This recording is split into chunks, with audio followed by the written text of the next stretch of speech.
Hi, this video is going to go over the answers for the practice activity that was posted this week. Please make sure you have filled out your answers before watching this video, as you will get the most out of this assignment. This activity is going to give you some more tools, skills on looking at nutrition facts, identifying lipids in foods, and digestion and absorption. So let's get right to it. The first question here asks you to look at the first peanut butter and decide which ingredients contain lipids. And if we look here, this activity is going to have you look at 3 different types of peanut butters: a regular peanut butter, a reduced fat peanut butter, and a natural peanut butter. And if we look at the regular peanut butter, we know there's some fat in there. There's 16 grams. And if we look at the ingredients, we have peanuts, we have sugar, and we have hydrogenated oils. So which of those are going to contain fat? Well, that is going to be the peanuts. That's where most of the fat is coming from, and also the hydrogenated vegetable oils. Now, we learned this week about partially hydrogenated vegetable oils, which create trans fat. Since this product doesn't have any trans fat, these hydrogenated vegetable oils are fully hydrogenated, which means you're taking an unsaturated fat, blasting it with hydrogen, and making it completely saturated. And that type of oil is used in peanut butter to mix the peanut and the oil, and for it to stay creamy and mixed together so it doesn't separate like a natural peanut butter. What is the main type of lipid contained in these ingredients? Well, let's go back and look at the label again here. So we have total fat. When you see fat on a nutrition facts, you know that that is going to be triglycerides. That's the main type of fat in food. We also discussed phospholipids and sterols as 3 different types of lipids. The main sterol we talked about is cholesterol. That would be here, showing at 0 milligrams. Remember that cholesterol is only found in animal fats.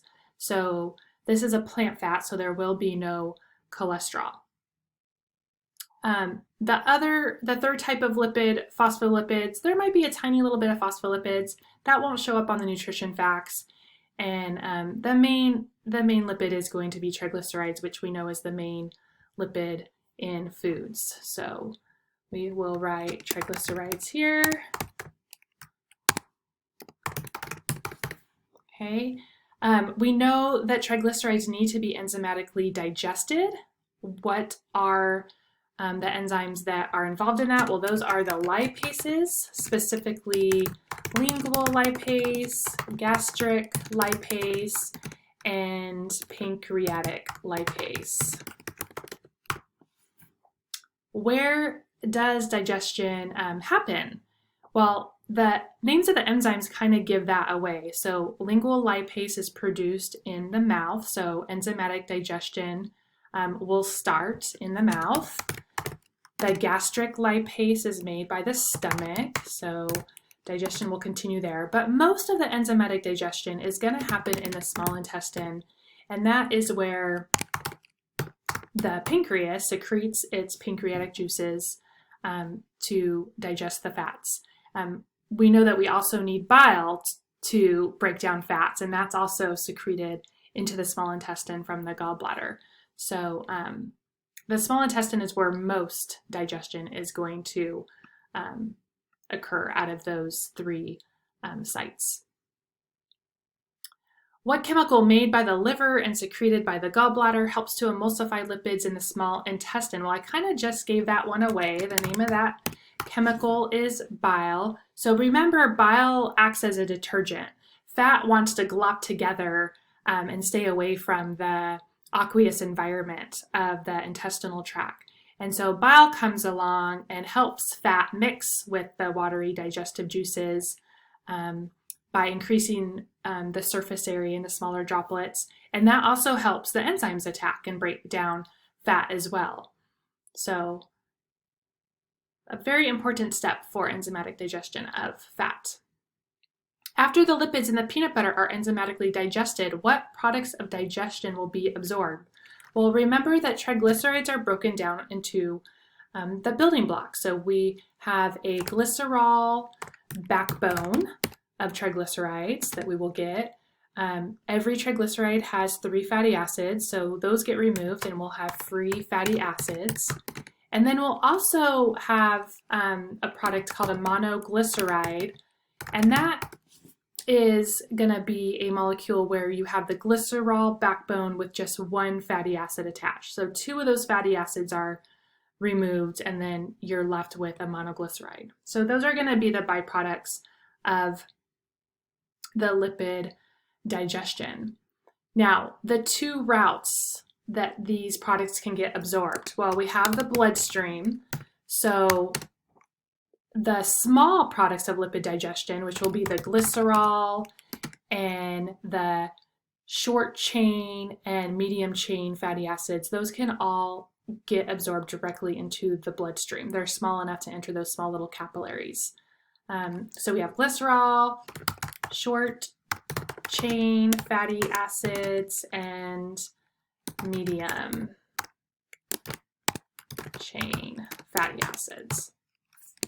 And then the larger components of the lipid digestion will get absorbed into the lymph, since the capillaries are too small to absorb them. So the larger components are going to be monoglycerides, long chain fatty acids. And remember, these will get incorporated into chylomicrons. So I'll just put that here.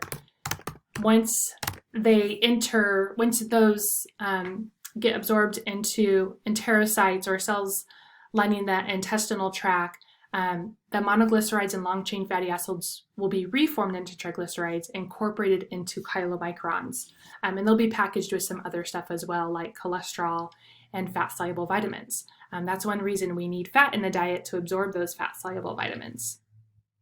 And then those chylomicrons eventually will meet up with the bloodstream, but they do enter the lymph first before that happens.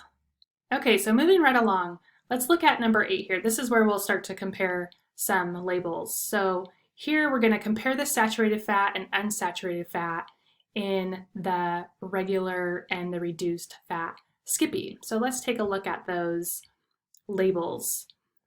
So here's the regular peanut butter, here's the reduced fat. You can see that they have similar calories, but the total fat is 16 grams for the regular. The total fat is 12 grams for the reduced, 2 being saturated. How much is unsaturated? Well, it's not listed, but if we subtract the saturated from the total, that will give us the unsaturated, so about 10 grams. And over here on the regular peanut butter, we have 3 grams saturated. Subtract that from the total, that will give us 13 grams. So you can see peanut butter, we're not surprised, is predominantly unsaturated, since it is a plant fat, and we discussed this week that most of the plant fats are going to be unsaturated, with the exception of the tropical oils. So we'll go back over here to fill that in. So the regular Skippy has the 3 grams of saturated fat and 13 grams of unsaturated, because we just subtracted that from the total. And then the reduced fat Skippy has 2 grams of saturated with 10 grams of unsaturated per serving. So comparing the 2 types of Skippy, how much of each type of fat, saturated and unsaturated, was removed to make the reduced fat Skippy. So you can see we went from 3 grams to 2 grams of saturated fat with the lower fat version. So 1 gram of saturated fat, which is not really a whole lot when you think about it. And we went from 13 grams to 10 grams, so 3 grams of total fat is what we saved there. So I'm curious if that surprises anyone. I mean, you think it would be a bigger difference in that, but it's really not. And then what did they have to add to the peanut butter to make up for that. So you can see here that the regular fat peanut butter has some more simple ingredients. We got peanuts, we got the sugar, we got the hydrogenated oil and the salt. When we look at the reduced fat peanut butter, you can see that the ingredient list increases. We have corn syrup solids, we have soy protein concentrate, they also add mono and diglycerides, some minerals. And so why do you think they add all that? Well, when you take out the fat, you gotta add ingredients back in to still make the product taste good, to make it creamy, to make it spreadable. So, you know, is it worth it? Well, to me, this seems more like a marketing ploy than a reason to buy this for nutrition reasons. Both of these are highly unsaturated fats, and it seems like going with the simpler products would be the best bet here. This is where it pays to compare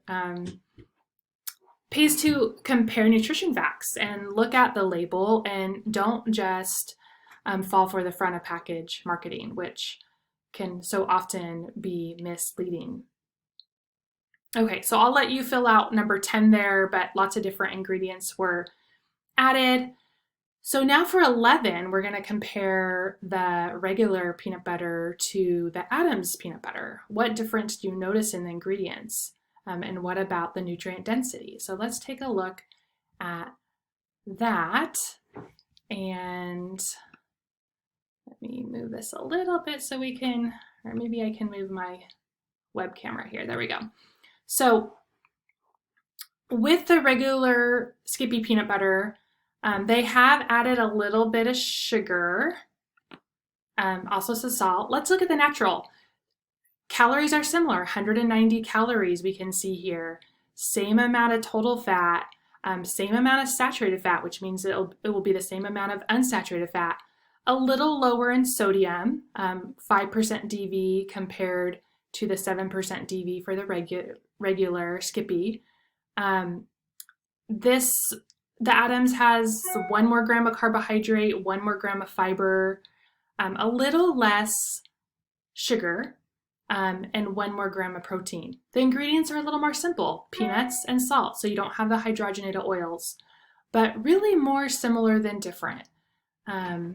So which one's the healthier choice? I'll let you decide that and what you think tastes best and what works for your family. I know some people just really don't like to stir this peanut butter when it separates out, and having this little bit creamier version and a little bit sweeter version works for people.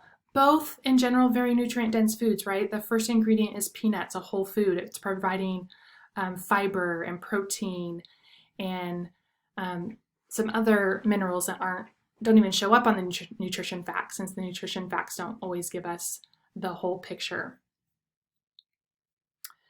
Let's see here. Moving on to the digestion and absorption question. So we are going to build on what we talked about last week with carbohydrates. We'll be building on this next week again when we talk about protein. For this question, you're eating a piece of toast with regular Skippy peanut butter and a glass of milk. The bread contains whole wheat flour, water, honey, yeast, and salts. And this question wants to know what ingredients contain carbohydrates and lipids, and what needs to be digested and what is absorbed. So the first one is filled out here for you, the whole wheat flour. We know flour is made from a wheat kernel, which is a seed. All seeds contain starch. So we have starch that needs to be digested. The amylases will help with that, both salivary amylase and pancreatic amylase. And then we'll need maltase to split up that maltose. We'll end up with glucose. Now, does whole wheat flour have lipids? You know, whole wheat flour is a whole food. All whole foods are going to have a little bit of carbohydrate, a little bit of triglycerides, and a little bit of protein. So yes, the whole wheat flour will have triglycerides that need to be enzymatically digested. It will be the 3 lipases that will be involved in that we discussed earlier, lingual, gastric, and pancreatic lipase. And we will end up with glycerol, and I'm just going to abbreviate here, fatty acids, and monoglycerides. What about honey? Honey is a concentrated sugar, so we're not going to have any protein, no fat, just pure carbohydrate. And honey is a mixture of sucrose, glucose, and fructose. Glucose and fructose don't need to be digested, but sucrose does. Sucrase is going to help with that. And that's going to break down sucrose into glucose and fructose. This is not applicable.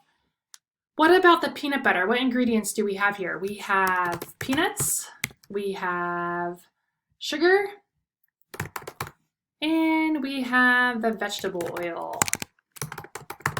So peanuts are a seed, so we're going to have starch.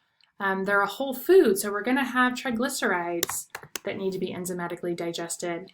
I'm not going to fill out the rest since that's already filled up above, but it will be similar to the bread. Sugar is a concentrated sweet, it's just pure sucrose. And vegetable oil is a concentrated fat, so no carbohydrate, but we will definitely have lots of triglycerides that need to be digested. Milk, we have lactose. Lactase is going to help digest that, and that will be broken down to glucose and galactose. And milk is a whole food. It's going to have triglycerides. It will have some protein, which we'll talk about next week. And you can fill out the rest of that with that. So I hope this was helpful. If you have any questions, please don't hesitate to ask those in the student question forum or to email me directly.